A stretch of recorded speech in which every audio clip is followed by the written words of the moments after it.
दुलड़ रे माँ काहिन गया घर लेना देना आम खातिर इन मानी तो सदुन सजाइना दुलड़ रे माँ काहिन गया घर लेना देना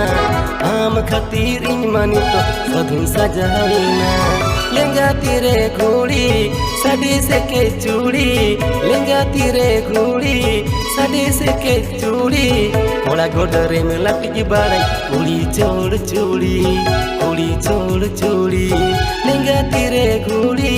सड़ी से के चूड़ी कोड़ा गोडरे में लटकी बाड़ाई कुड़ी चोड़ चूड़ी कुड़ी चोड़ चूड़ी।